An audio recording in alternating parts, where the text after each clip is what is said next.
Hello, Contractors of Colorado. It's me, your host, Andrew Lavrins, with another episode of the Contractors of Colorado podcast. I have a very special guest today, Miss Shena White. She is with Your Pocket CFO. How are you doing today, Shena? I'm good. Good. Before I kick this off between us, as always, I want to give a shout out to our sponsors. So one, thank you to the Business Foundry. We just had our morning meetup for the contractors. We call it our Builders Club. I think that it was a lighter turnout today, which was actually kind of nice, but we're stormy. We've got hail, everything coming in, and summer's kicked off. So we get it, but we still had 40, 50 people attend, and it was a great time. So we do that every third Tuesday at 7 a.m. Please come support us and check out the Business Foundry. They're amazing supporters of everything we do. And then shout out to the Builders Outlet, cabinets, doors, windows, trim, anything you need for your construction business. Reach out to them, start a conversation, mention that you come from us, and they'll take care of you. I love those guys over there. So with that said, we're doing good today. This has been a fun morning. Yeah. Dropped my son off to hockey and then came here. Hockey at 7, 8 camp? Hockey Nice. camp. Okay. Yeah. Summer camp. Got it. That makes sense. Well, with that, tell us about yourself personally. I know we did, you were one of our first affiliates that came on board. So I guess we'll get that stated. You're one of our verified affiliates. That's right. You've been here really since the beginning, helping out our contractors, which I'm sure Rick will come up at some point today with de-essing. Shout out Rick. I think I got his hat on. Am I pointing to the right side? There we go. Yeah. So great client of yours, great supporter of our community, and it's a success story. So let's just carve out time, maybe a little down the road, to talk about that. But before we jump in, tell us about yourself, your family, everything going. You just got married not too long ago. Yeah. So I have 3 kids because we are a blended family. I have a 14-year-old stepdaughter and 12 and 10-year-old children of my own, a boy and a girl. So my son, he does hockey. And then both my girls do School of Rock, which is almost as expensive as hockey. It's amazing. That's awesome. I have a buddy who actually teaches for School of Rock, or had taught in the past. And yeah, really cool program. Yeah, it is a really fun program. If your kids like music, it's pretty awesome. It's very, they do a lot of performances. It's very performance based. So, awesome. Yeah, which then they make you pay to go to your kids' performances, but that's a whole nother topic for another day.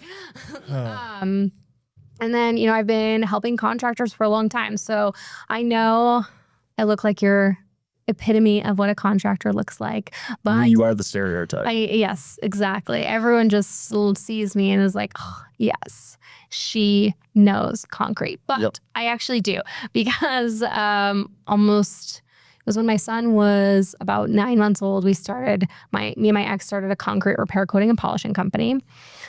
He had a background in construction, but I had a background in sales, so that seemed like a fit, right? Let's make it happen.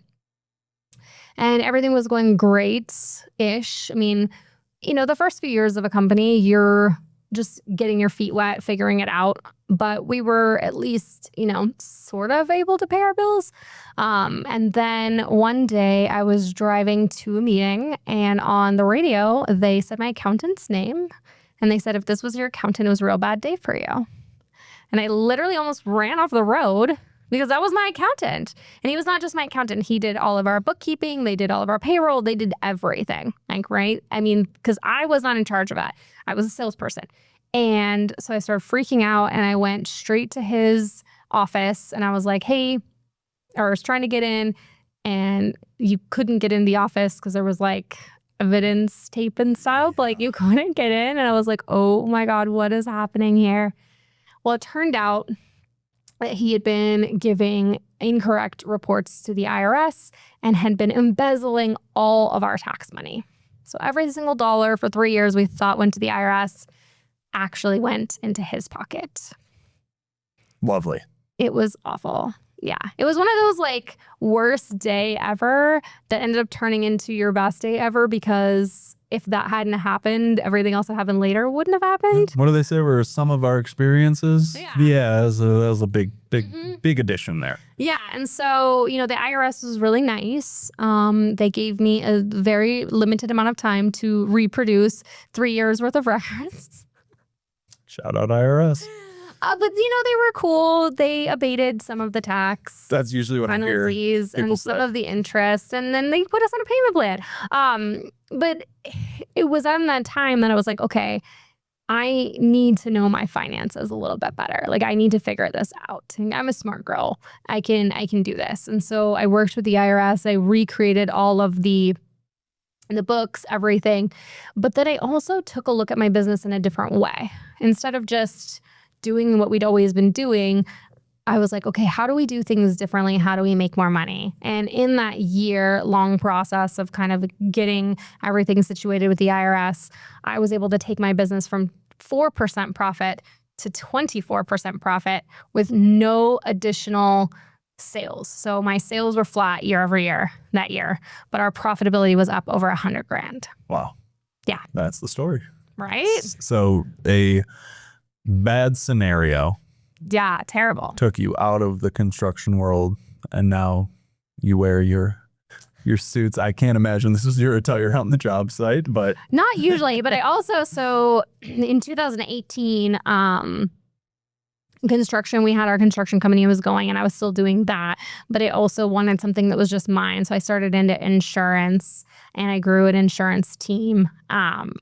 But I used to sometimes wear like not as like vibrant as I wear now. okay. But I did wear some fun stuff, and I would always say, okay, am I contractor chic or insurance chic today? Got it.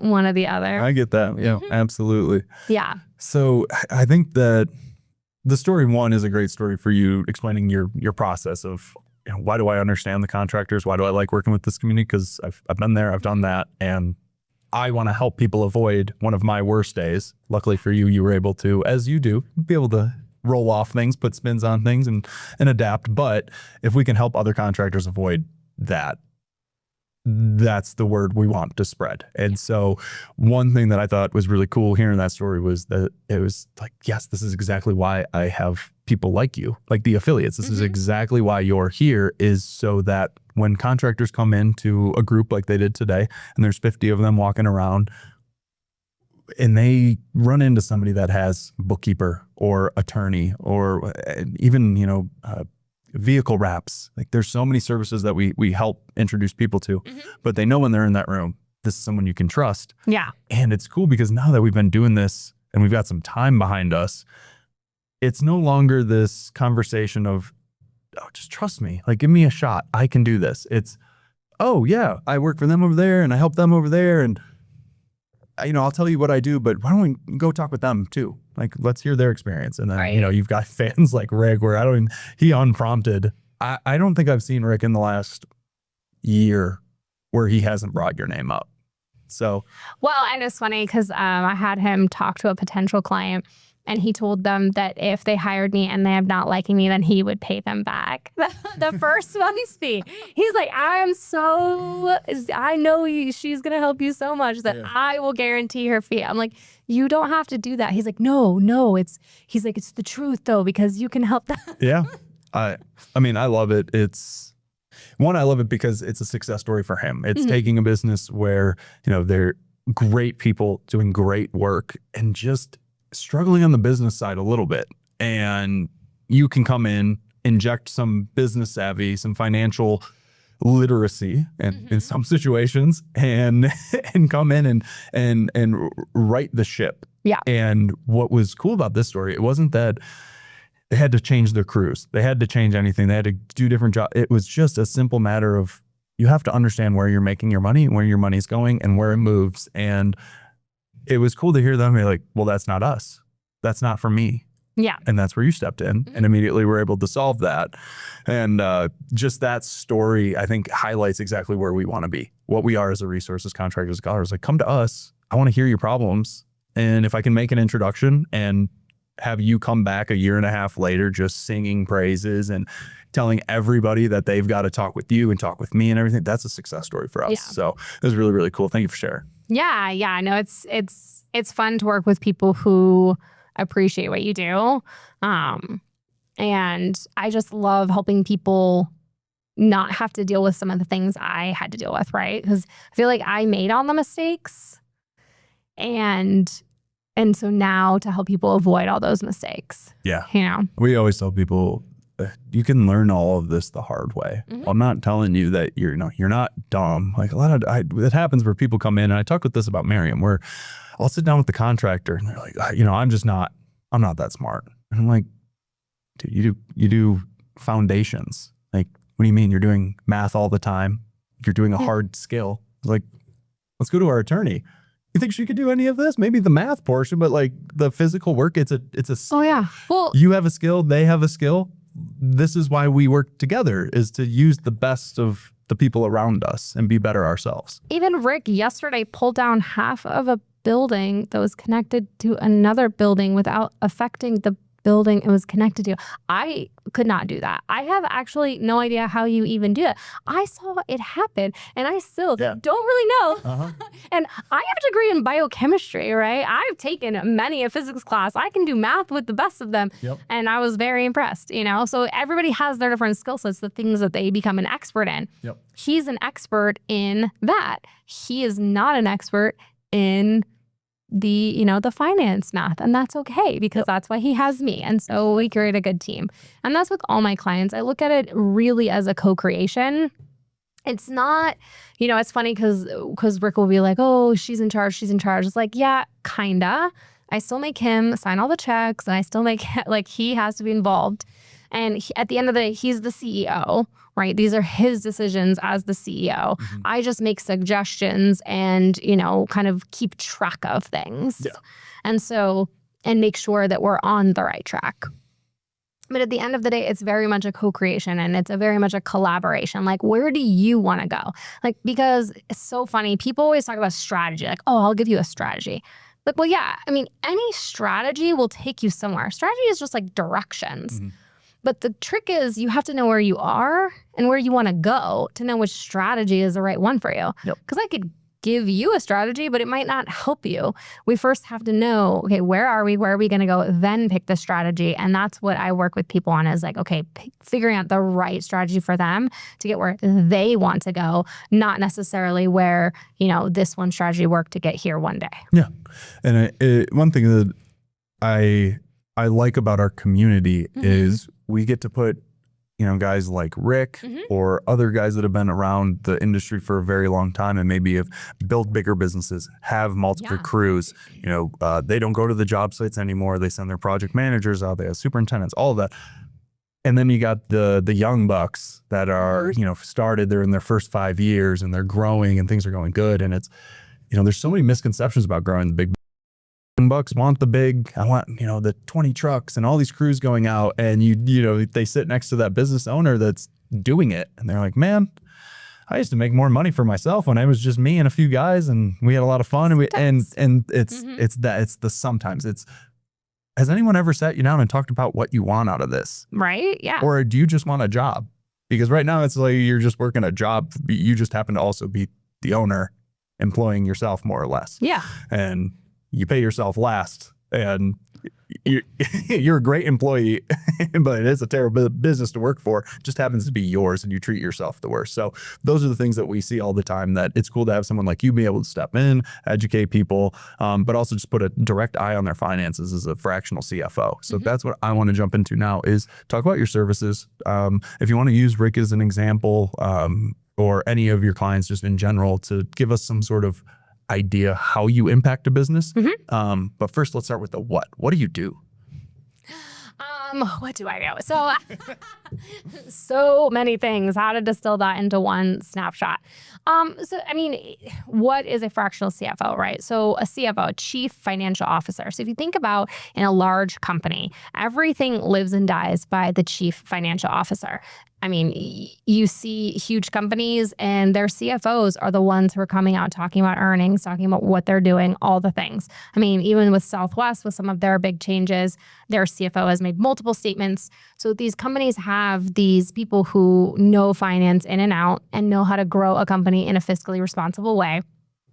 And so as smaller companies, most of them can't afford a CFO, because a full-time CFO The minimum you're going to pay, especially here in the Denver market, is probably $350,000, $400,000. Whoa. That's how much one costs. That's a good one. Like you can find a crappy one for like $200, but they don't know what they're doing. I mean, still. Okay, yeah, Still. $200,000. Okay, so Yeah. that's how much it costs to have a full-time one.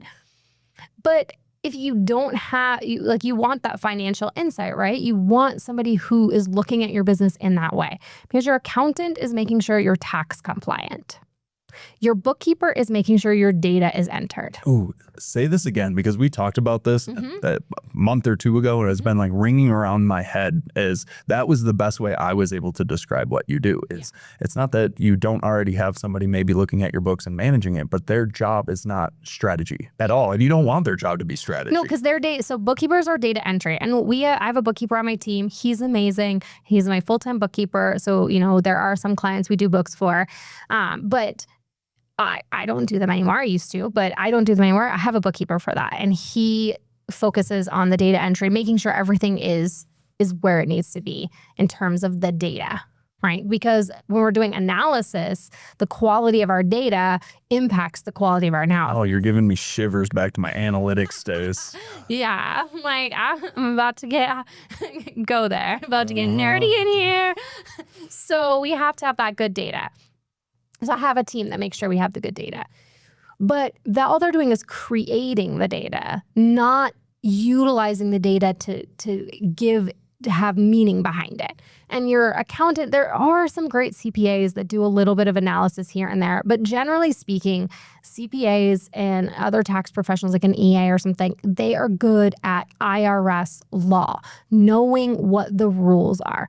I don't do any tax documents because that amount of boxes makes me want to die.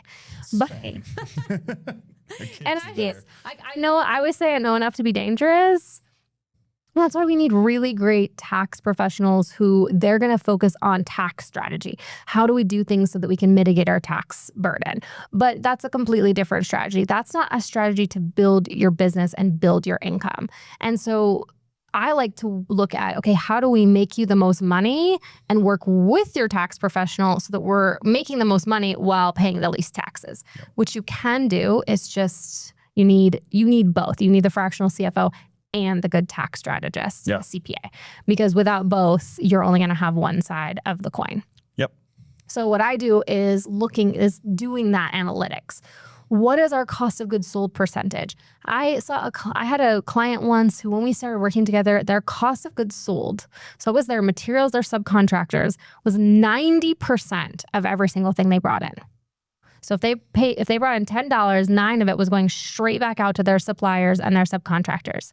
Just an FYI, that is not a way to be profitable in a business. It's literally impossible to be profitable. And they had no idea because they were doing everything on credit. They couldn't understand why they owed their suppliers so much. And I'm like, well, yeah, because you're outspending, and they had no track of their jobs in the middle of it.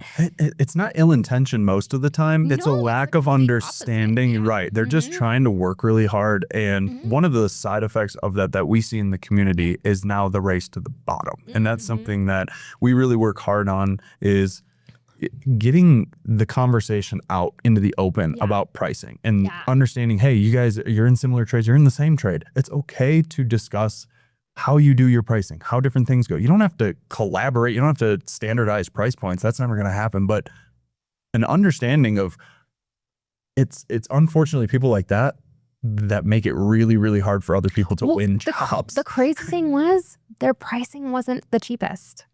Oh my gosh. It was primarily waste. Really? Yeah, a lot of it was waste, and a lot of it was them saying yes to the customer and adding things on, but then not doing change orders. So I'm going to be amazed at how much scope creep can happen, especially on larger jobs, because you want to keep the customer happy. You want to, you're always wanting to say yes. Oh, like just do this, do that. Oh, let's just send the guys out for this 2 hours. Well, 2 hours is not 2 hours because that's 2 hours you're not on a paid job site, plus travel time, plus. Yes. So there's a lot of little things that add up. So actually pricing wasn't their issue. Now, I do a ton of pricing strategy with my clients. Yeah. Because that is a huge thing. So in every business, there's 7 levers of cash. You have pricing is one of them. You have direct income, so your volume. You have your cost of goods sold. You have your overheads. And so those are all direct. They are direct to your profit and your cash flow. But then you have 3 cash flow levers. You have your work in progress, your accounts payable, and your accounts receivable. And those don't hit your profitability, but those are your cash flow drivers. So if you're having issues with cash flow, but your profit says that you should have money, you need to look at your cash flow drivers first. And so I look at all 7 of those levers with my clients, and I figure out which one is going to be the one we think is the biggest thing for them at the moment. Yep. With a lot of contractors, it's cost of goods sold because they just have no way of managing it. Or what they'll do is they'll overbuy, or if they're not managing their subcontractors well, they're just paying them whatever they say they are owed, but they're not taking it back and making sure they're not overpaying. I mean, there's a ton of different reasons, but they all come down to that cost of goods sold. And if we can claw back those percentages, like I have one large contractor here in Colorado that over the past, we've been working together almost a year. We've clawed back 22% margin. Wow. That's incredible. Yeah. That's incredible. That is one thing I will say is anybody that I've introduced you to that ends up working with you, which I'm pretty sure we're at like 100% rate of anybody that I introduced you. I don't know what you're saying to these guys, but I make them money. They love right. Exactly. It works. And the reviews coming back have been awesome. So thanks for taking care of the community. Yeah. One thing that I heard that I think is interesting, that speaks to take it back to our conversation of like, our affiliates have a like they're subject matter experts. Same with our tradespeople. They're subject matter experts. It's just one's very physical a lot of the times and planning oriented. One is more execution of a service like you. One thing that I thought was interesting is, why would someone need a fractional CFO on their team? And it's because even on your team, you have specialists in their lane to all roll up into a CFO service to then take to help this customer. So it's not like you're just the end all be all. No. It just goes to show that not everybody knows everything. And so your finances are so important that it's even a financial minded person knows and has the awareness to go, this is not for me to be executing on. I'm really good at this. I need these people as well. So it's like, well, why would their construction business need that? Well, because even you need that, and that's what your business does. Yeah. So I think it's just a good testament to like, guys, it's okay not to know everything, especially when it comes to the entrepreneur side. I have way higher expectations for you all when it comes to the professionalism of yourselves on a job site. The entrepreneur side, nobody taught us this. And that's one strength I think our community has is let's go through it together. Let's find the right people and let's all get better at the same time. Yeah. Well, nobody taught me either. Like that year that I transferred my business, I was reading every book under the sun, and I love reading. And I would come home from the library because I was really broke. So I went to the library and I would just bring them these giant stacks of books and just read them voraciously. And then I got into consulting because I had friends that were like, hey, last year you couldn't buy food. This year you're in the Bahamas. Tell us your secrets. What changed? And so, credit cards. No, it's not credit cards. No. Bad advice. And I had one of my friends, when she moved to California, I helped her start her sunroom business, and I helped her profit over $200,000 first year. Yeah. Yeah. You're like, wait a minute, I'm going to do this for everybody. Yeah. Well, and then it was a few years later. It was actually in 2019 or early 2020 was the first time I took a paid fractional CFO client. That's cool. Yep. And I helped my friend. She was my first paid client. I helped her save $80,000 in an hour. Wow. Jeez. That's really, it's incredible. And that's the thing. And to a lot of very green, very new entrepreneurs, I could see how this would seem kind of silly. Like, really? Like, you're losing track of your jobs. Well, yeah, when it's one and it's in and out, like, and your eyes on it, and that's your role, and you're on the job sites, sometimes it's easier to keep track of. But even then, I think it's the little things, because you're so focused. When you're a small entrepreneur, you're so focused on getting more business, right? You're so focused on sales that you're not focused on what happens next. And so I don't, like, I've sold over $50 million in things, but I don't do sales consulting because it's just not, I don't know, it's not that fun for me. Yeah. But sales is step one, right?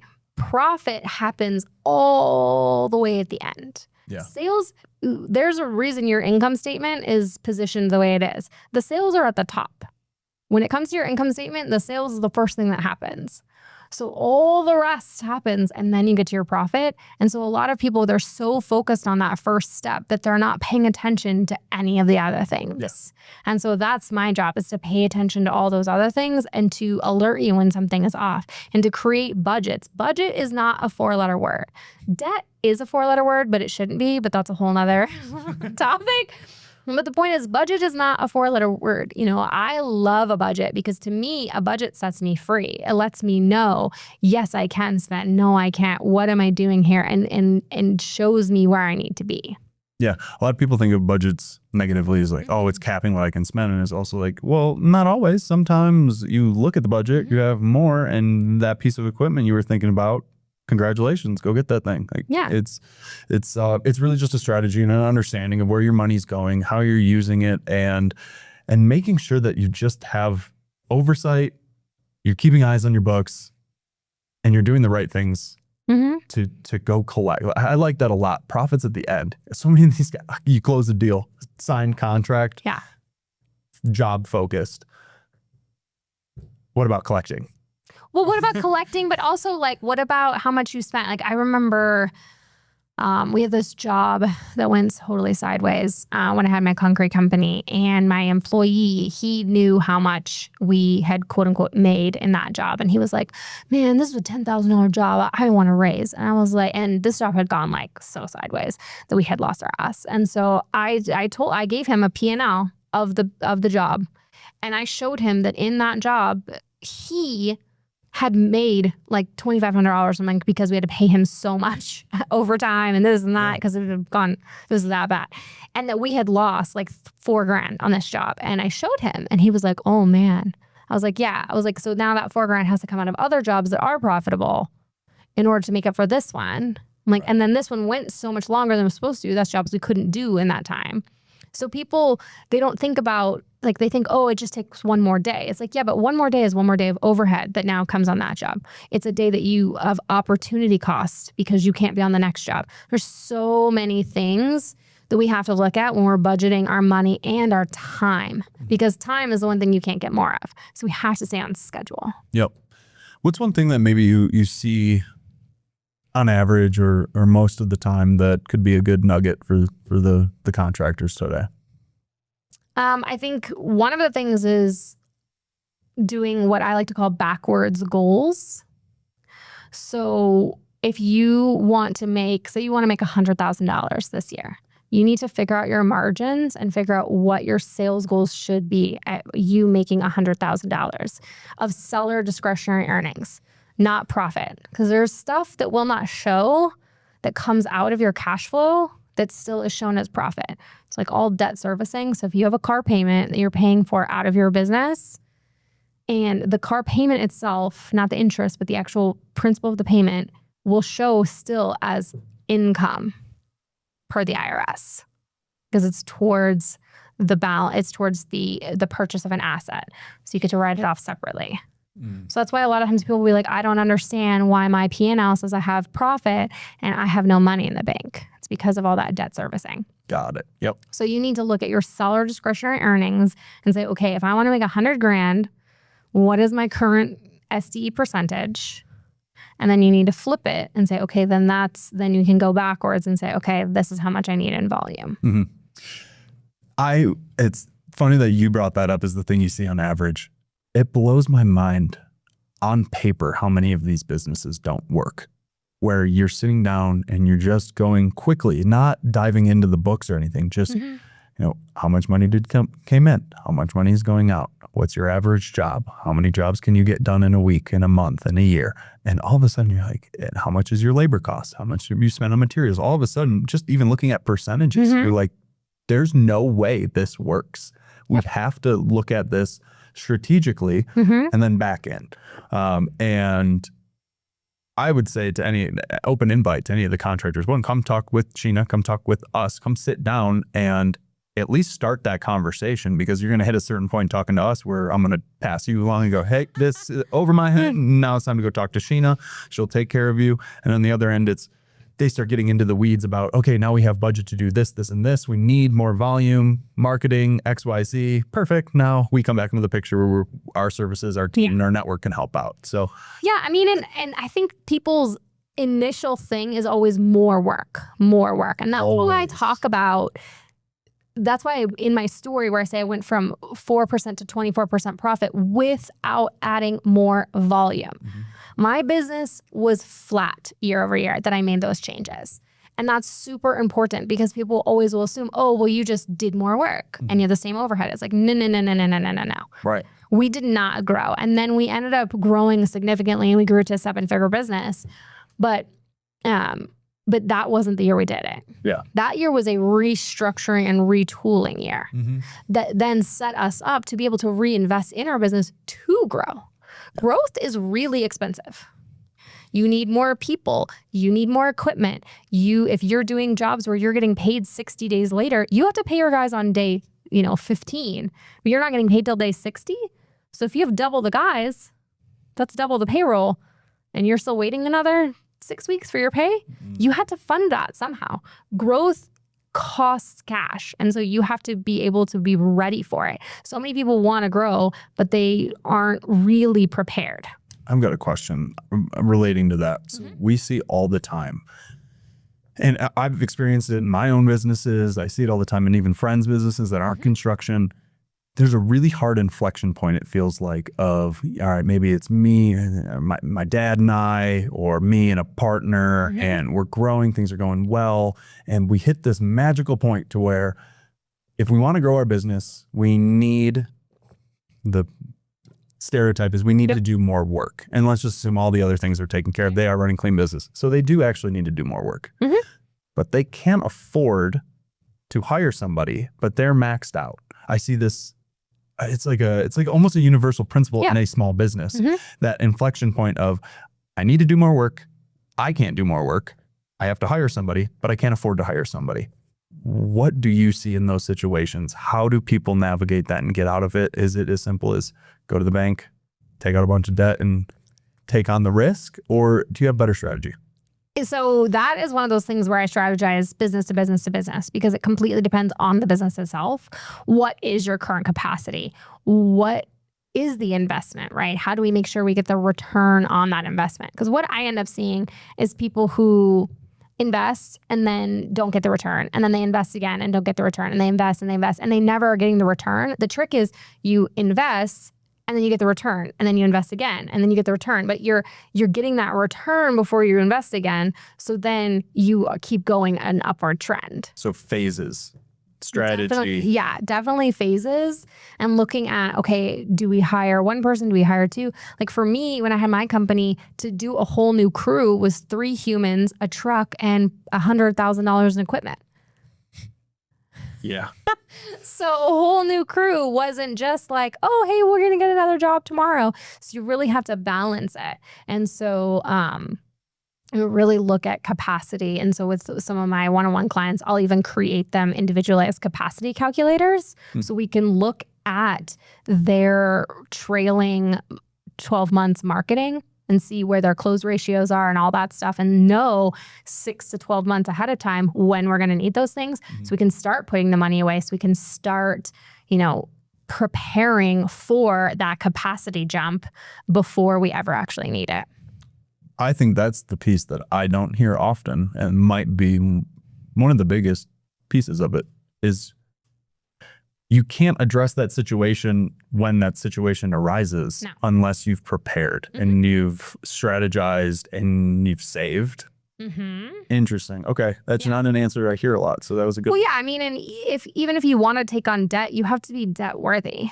Yes. You have to, and the first thing that people are going to look at is your books and all that stuff. And I have a client that one of the main reasons we were able to get an SBA loan is because they had a fractional CFO on staff. Interesting. Yeah. Because the bank felt more comfortable knowing that somebody was actually paying attention. Yeah. Which Makes a lot of sense. I'm surprised the bank doesn't supply their own oversight. That banker refers me to other people now because he's like, oh, the bank won't take them unless they have a fractional CFO. They have to talk to you. That's fantastic. And that there's a lesson to be learned there. Contractors is do quality work for people, and they will refer you to their friends and family and everybody that they work with. I think that's a lifeblood of our community. Is I don't expect to put two people together and them to trust each other. That would be crazy. But I do expect to introduce two people, and if it goes well, 6 months, 12 months later, I get to look up, and the meetup's a great example. We started a year ago. It started real slow.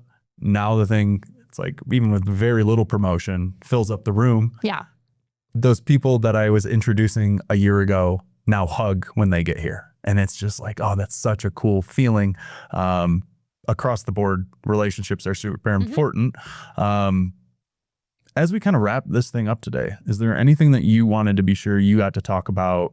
Anything you see in your industry that's changing? Anything? The mic's yours. Well, I would say that not all fractional CFOs are created equal. So actually, Rick, who we talked about before, he had a person before me who claimed to be a fractional CFO. And let's just say that they did not know what they were doing.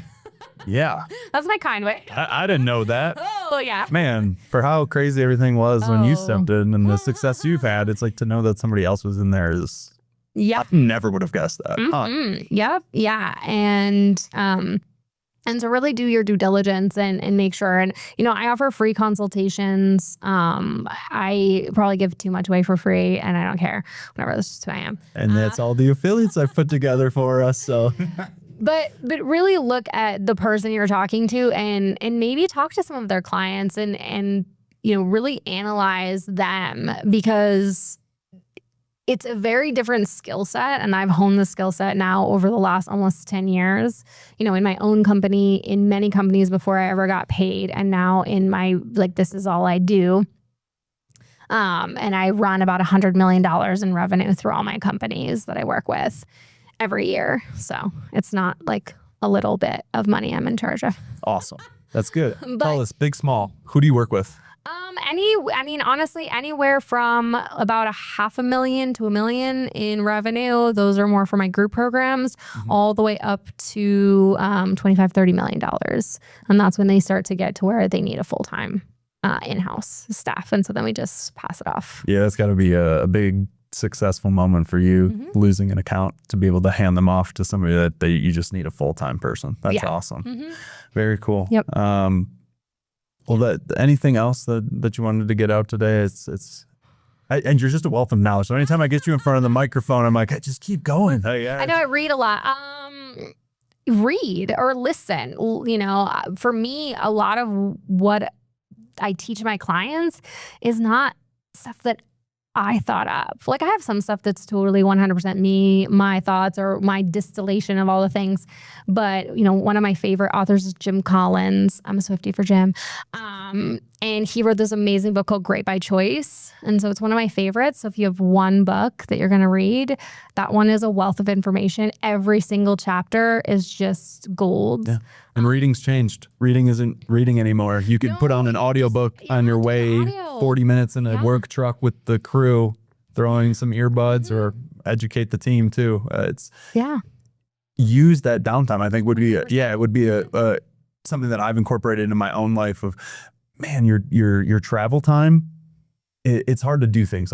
Obviously we don't want people out there texting and driving. Phone calls are distracting enough, but we get it. That's the nature of what you got to be doing. But audiobooks, what a great way to passively, on your way to and from job sites, soak up some information about being an entrepreneur. And I think maybe that's the takeaway here overall is, one, talk to people like Shena, surround yourself with powerful people, but don't be afraid to start somewhere. Don't be afraid to start educating yourself as the entrepreneurs that you are. I think that's, again, a Contractors of Colorado mantra.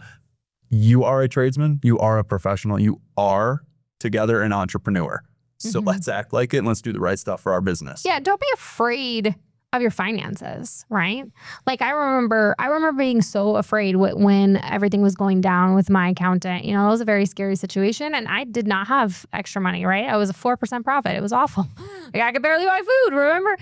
You know, and so I've been a broke contractor, and I remember how scary it was. I remember, you know, having to drive all the way to Greeley to get a check just to make payroll. Like I've been through all of those things. So I have zero judgment. And I think it's funny, like I sometimes have people like, oh man, you know, I thought you would be more, you know, judgy. I'm like, why? Like, because I think there's so many like finance professionals maybe that are, but I have zero judgment because wherever you are, trust me, I've been there or worse. Like I have been so broke in my life, but I've also been so not broke, and not broke is way cooler and way more fun. So let's all get there. What do they say? Money isn't everything, but not having money can be everything. Yeah, I feel like it's, you know, money is like oxygen, especially to your business. The number one reason businesses fail is cash flow. See, I knew if I kept you talking, we'd get some good Yeah, stuff. that's Keep the going. number one reason. The number two business is profit. The number two reason is profitability. Got it. Sales is not the reason businesses go under. The year that Toys R Us went under, it was our highest sales year ever. Really? Yeah. Theirs was mostly because of PE acquisitions and too much debt on the books, but I could go into that. But the point is, they had, well, it's still cash flow. Cash flow was the reason. Yeah. They did not have enough cash to be able to support their debt, and so they went bankrupt. Awesome. So you know, cash is king, you know, right? They say the old saying, revenue is vanity, profit is sanity, but cash is king. Yeah. And that is what I'm all about, is helping people have more cash. I like to remind everybody, yes, especially us entrepreneurs have a passion for work. It's one of the reasons I left corporate. I was working my ass off in corporate for someone else, realized, oh, I can't turn this off. I might as well start my own. Yeah. At least then when I'm up in the middle of the night working, it's for me and I can do it with a Right. smile on my face and it's passionate. I want to remind everybody, the reason we work, yes, it's to have a little bit of fun and keep ourselves busy, but it's to make money, and it's to make money for our families so that we can take it and do things that enhance our lives. And if our enhancing our life is enhancing our business, that's okay. That's acceptable. I'm not saying take your money and go have fun in, you know, Maui all the time, but you can take your money and have fun by growing your business, being better at business, coming and meeting up with people like me, people like Shena. We've created the network for you all. I feel like I've just pivoted to like, man, this is it's been such a good quality podcast of just hearing things that I feel like it's great talking and learning the ins and outs of like health insurance with Jordan, and like talking to Shauna and hearing things like, oh my gosh, I had no idea these were situations. But when I talk with you, these are the things that I hear from the guys every day. Every single day. We had a room full of these guys. Most of them are struggling with it. Guys and ladies, I'm from Michigan. Guys is this all encompassing, but I see it and I hear it. And so to have a podcast where we get out some of this info, I just hope this can encourage some of you to just jump in and talk with Shena, come talk with us, learn who we have. And yes, when you have insurance issues, I've got somebody. When you have bookkeeping needs, or you want to do higher end videography, we've got all the solutions for you. So thank you for being here. Yeah, thanks for having me. Congratulations on getting married. Thank you. Jerry is awesome. He is the best ever. He came and he golfed with us. I know, I fudged him. Yeah, awesome. I know, he got spoiled, got brand new clubs. I'm like, oh, you lucky duck. So yeah, he just got a few more for Father's Day. So we're filling out that bag. So it scores better, right? Yep, that's how it works. Yep, new toys, new tools, better at the job. All right, everybody. Well, that's it for today. Shena, absolute pleasure having you on. Thank you for all you do for our community. I'm sure Rick will share this. Rick's with DS Services, Demolition Services Inc., DS Inc. So I know we've talked about him today, so it's only fair to give him a little bit of shout out at the end. Other than that, shout out to our sponsors. Thank you, Builders Outlet. Thank you, Business Foundry. Couldn't do it without you. Huge supporters. Thank you to Brandon over here, Brandon Keller. He's running our podcast. So thank you for everything that you do. We wouldn't have any of this high quality footage without you. And you can go back and watch Sheena's first video we did probably over a year ago. That's a testimony too. It's gotten so much better. So we're on the up and up, and please just keep supporting our community. Love you all. Thank you. All right. Bye, everybody.